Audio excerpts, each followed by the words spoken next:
台湾人在美国租房子最怕的一项其中的问题就是遇到租霸。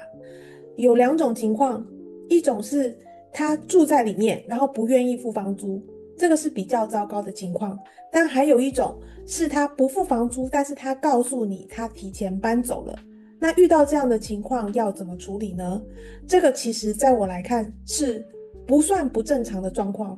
因为美国的房租高，对一般中产阶级来说，一旦遇到一点财务压力，例如说额外家人有人生病的状况，甚至有人有宠物生病的状况，造成家里面的财政困难，就很容易有这样的动机这么做。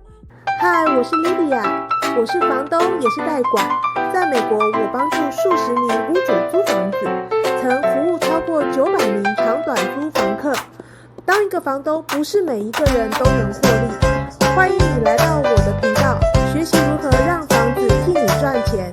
房客搬出没有交房租，我们该如何处理呢？台湾人在美国租房子最怕的一项其中的问题就是遇到租霸。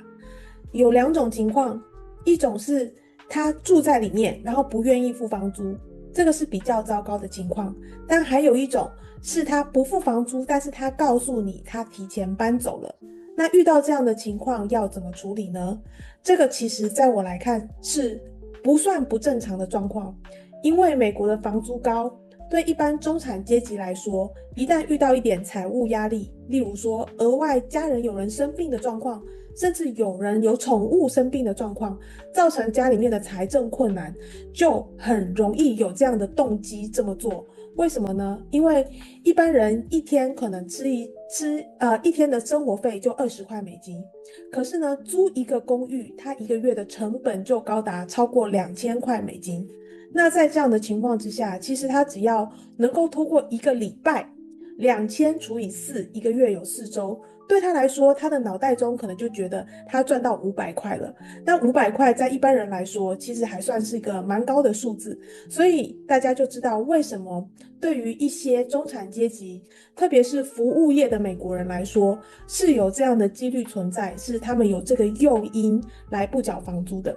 那不缴房租呢，很多人可能房东就会很生气，然后想办法打官司。但是你要想想，对这些中产阶级人来说，你打官司花钱能跟他要得到钱吗？官司赢了是一回事，collection 又是另外一回事，不代表打官司可以拿得到钱。所以呢，我在这里可以跟大家举一个例，我一般做的，对我所服务的屋主来说，最好的 solution 是什么？好，这里我就给大家看，我们上周刚刚有一个人，他在交房租的 due date 的隔一天，也就是 grace period， 就是我们通常会有一个缓冲的3天 grace period 期间，他来一个简讯告诉我说，我当天要搬走 ，OK， 而且是他已经清空了，他来告诉我说他已经搬走了。好，那我在这里呢，我就给大家看一下，我们实际上收到的简讯是什么。好，在这里呢，我先讲一下这个背景。好，这个房子呢，它其实在亚利桑那州不是一个很贵的房子，房子的价格23万美金，然后它坐落于南边的 Phoenix，然后是一个2房2卫的一个格局，1986年的老房子。OK，那这个房子呢，屋主他从买了之后，我们就有一个长租的房客，她叫做 A 小姐，一个月租2250块钱，然后我们包含的部分家具，就是在她搬入的时候，我们提供了一张 king size 的床。OK，那她的财务状况是出现了什么问题呢？首先是她跟她的男朋友分手了。OK，她大概2个月前的时候，她的男朋友 Hawk 跟我讲说，Lydia，你有没有哪里有一间房间可以让我住？因为我跟我女朋友分手了。那对我来说呢，OK，我们 always 都有房子给他住，因为我们在凤凰城有管了非常多的 Airbnb。但是呢，我那时候脑袋中就马上想起来一个警觉，我说：你搬走了以后，你觉得你女朋友还有办法继续付房租吗？那时候这个前男友跟我说，他觉得他前女友应该是没有问题的，而且呢，他前女友有一只狗，所以呢，事实上他也是蛮需要一个够大的私人空间，可以是让他养狗的这样。所以呢，所以度过了2个月这样的时间，就是她的男朋友搬出来跟我们租了一间雅房，然后呢，这位女朋友本身呢还住在这个房子里面。OK， 那她在这个房子里面呢，发生什么事情呢？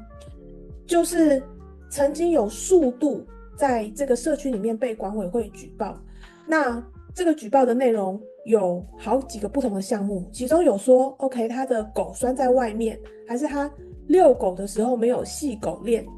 这样子就被邻居举报了。然后还有呢，狗弄坏房子的窗帘导致于从外面看起来屋况不雅观，这样也被举报。然后还有一次呢，是他拖地，把拖把放在外面阳台上面，就是放在前门口，然后这样也被举报。所以呢，在这段期间，其实这位房客他已经告诉我说Lydia， 你有没有一个管委会比较好的房子可以让我搬出去？因为我不想再住在这里了。那这件事情我也跟屋主讲过，那其实我们都没有办法，因为呢，我们在房子购买的之前，我们可以做屋检，我们可以观察环境，但是呢，我们真的无法知道管委会的风格。可以说全世界都一样，就有的管委会它就是里面有很喜欢去举报别人的人，然后也有的管委会呢，虽然章程有了，但是实际上执行起来不那么机车。但在这个社区里面，很可惜我们遇到的就是前者。所以基本上这一个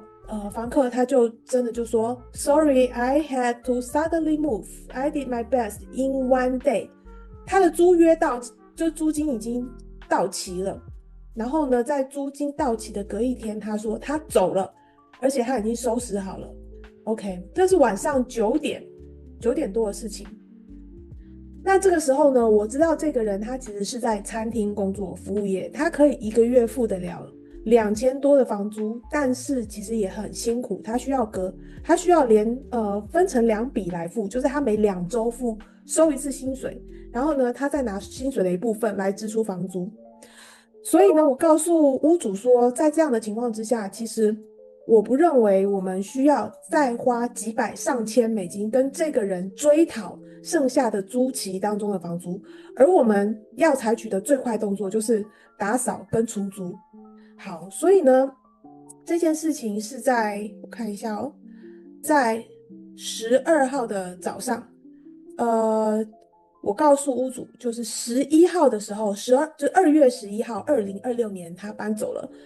我说呢，其实我有预感，因为她已经跟男朋友分手了，就付房租的压力大，然后又在这个社区一直不停的受到 HOA 的通知，不知道她被旁边哪一个邻居盯上了，然后就是一直的在举报她。好，但是呢，重点是在这几个小时之内，我告诉屋主的时候，我已经把这个房子给租出去了。已经租出去是怎么租出呢？就是在 Airbnb 上面可以看到12号马上有人住进来，而他的简讯呢，其实我早上跟这屋主讲的时候就是12号马上有人住进来。为什么呢？这个住进来的人，也就是说我们基本上才隔一天，这个人是11号晚上发的简讯，我们12号马上有人进来住。是这个人呢，因为我们在 Airbnb 上面已经形成了一个流量，他起先跟我询问的是一个 single room， 他问我的是附近的另外一个房子是一个雅房，而这一组客人他们是一对夫妻带一只狗。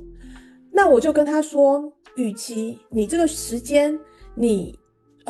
这么长期5个月的时间，你们要夫妻2人租一个雅房，跟别人共用卫浴，还有一只狗，然后在一个4房的房子里面，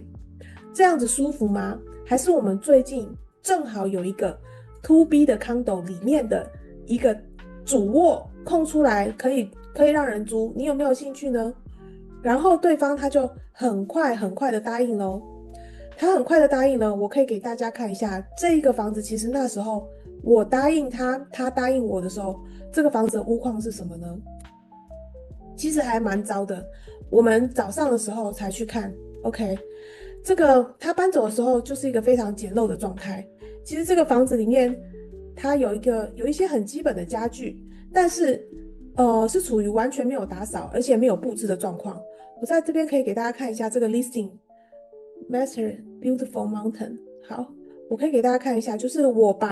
告诉他说我们有一个主卧，但是我们还没有时间摆漂亮的照片上来，也就是说，我租给他的时候，就是我答应他的时候，就是前一个客人刚搬走的时候，在这里大家可以看到照片。当然是说不是状况特别的糟，但是其实也是不太好的。我们做了一个 deep cleaning。OK， 然后上面是这些家具，其实后来很多我们丢掉，因为太旧了，我们要丢掉。然后床也没有铺，然后地毯很脏，地毯是属于非常脏的状态，就是我们要用选铺，我们要用洗地机。然后我们因为前一个客人是长租，我们没有提供公共空间的家具，所以呢，我还去造了一个我去别人家买的二手家具停在别人家车库前的照片，我就放在 Airbnb 上说，告诉你我正在买家具这样。所以这个 listing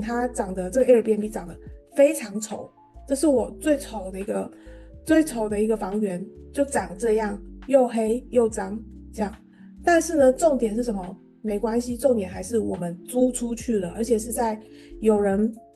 搬走的隔一天我们就租出去了。所以呢，隔一天我们租出去，而且是5个月，平均每一个月这样是1300多吧，1300多美金的状况之下租出去，这就是 To B 当中的其中一个房间哦。好，那在这里呢，我们就在那一天的时间内，其实我当天早上5点的时候就去看这个房子了。好，然后呢，在当天我就请我的 helper 来做 deep cleaning， 就是我们把它做了深层清洁。那地上这里为什么会铺一块地毯呢？因为这一块地毯的下方其实已经有一片地毯已经被挖空了，就是前一个客人他的狗把一个地毯给刨烂了，这样，所以我先用一个地毯把它铺着。但是我跟他前男友说，你的前女友把我的地弄坏了，你能够怎么样的补偿我们？然后他前男友就说他无偿把它修好，所以这件事情后来其实也是有解决的，因为他的前男友直到如今都是我们的房客。好，所以呢，当天其实我们就买了这些 IKEA 的床组啊，然后买了像这个椅子是二手的，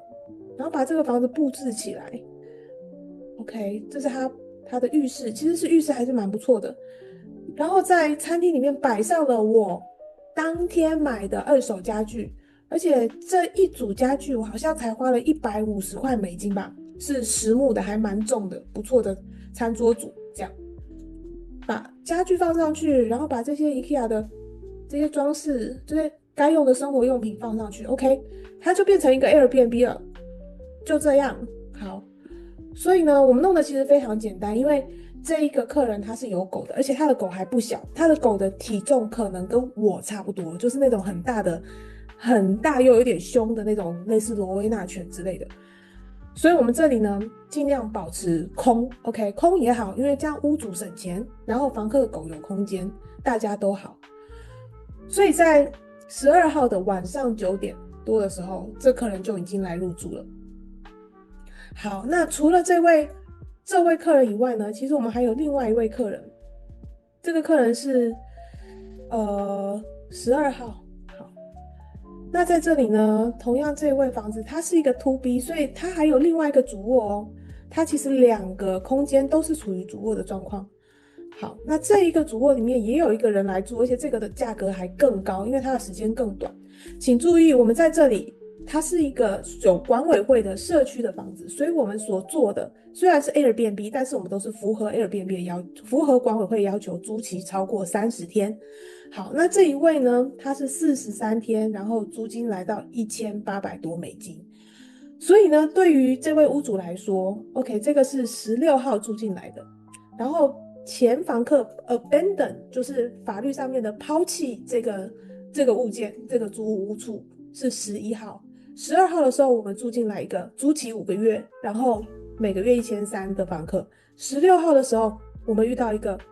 租期43天，但是租金比较高，1800多，相当于这样是可能1个半月吧。那你们可以算算看，这样租金有多少？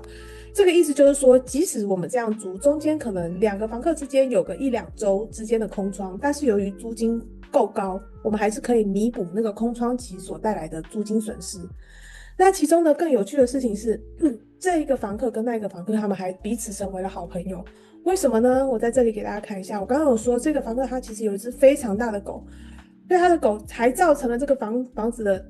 进一步的破坏。OK， 他一来的1周以内，他的狗就把房子的百叶窗弄坏了。那这个社区管委会又十分的严格，只要是外观有损坏，窗户有损坏，马上就会收到警告信，然后警告信不止哦，还有罚钱。在这里我就说，管委会罚40块钱，因为你的狗把窗户弄坏。好，那这一位房客叫 Carlos， 他很好，他就二话不说，他说不知道为什么他的狗把那个窗户弄坏，他猜可能是有人在外面走来走去，让那个狗觉得紧张，心情不好，所以就上去乱爬那个窗户。那我在这里我跟大家说，那只狗，我想它的体重至少有50公斤吧，可能跟我差不多。这是一只很强壮的狗，你们看到那个破坏就可以知道它可以造成多大的破坏了。这样，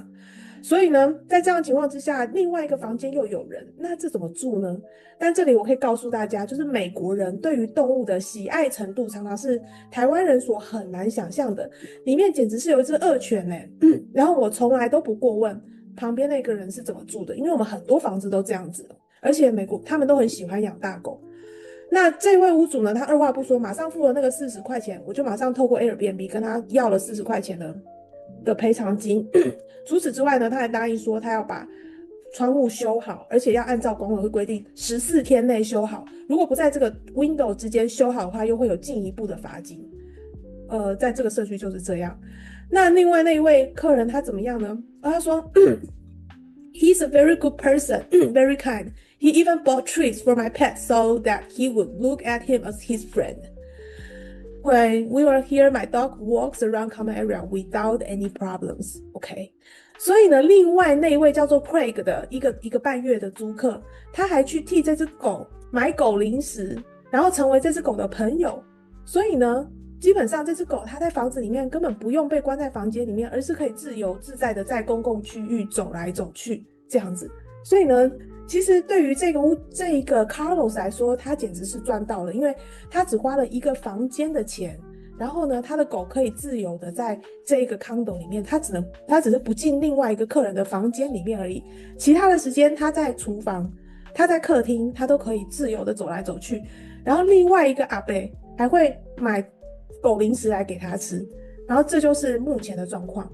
所以呢，我在这里跟大家讲的这个故事，就是说 ，OK， 前一个房客走了没有关系，我们这里呢，我建议我的客户，我的屋主怎么做，就是特别是在你知道对方其实他并不是有一个特别高收入的工作。好，今天如果是我们是在某北加州 Bay Area 100万的 condo， 然后旁边的人薪资是年薪平均50万的。好，那在这样的情况之下，可以说是另当别论。我们管房子要看自己的房子是什么样的房子，看你的租金是什么样的租金，跟你的客群是什么样的人群。那我在这里可以告诉大家的是，我们在凤凰城，我这个房子呢，它就是一个23万美金的房子。那在这里平均房价中位数是40几万，因此你可以知道说，这并没有到房价中位数。所以说它吸引到的人群也不是到薪资中位数的人群，我只能这么讲。在这样的房价跟人群状况之下，我其实就会建议说，有房客他不交房租，他直接搬出这个状况之下，我们能够做的最好的事情就是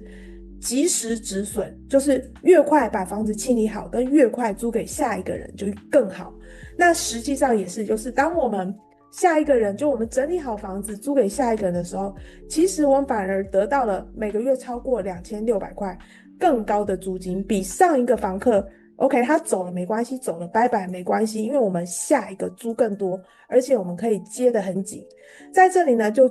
纯粹只是考验你对于事情的时候如何面对你的抗压力，跟如何有当地团队来及时做出止损，及时清理，跟及时把这个房子在另外一个平台，在这里我们用的是 Airbnb， 或许你可以用 Zillow 或者是其他的平台，及时很快的上架，能够把这个房子尽快的租出。以上是我们今天的内容。如果你想要了解更多，欢迎你在下方留言或者关注我们的线上课程。谢谢。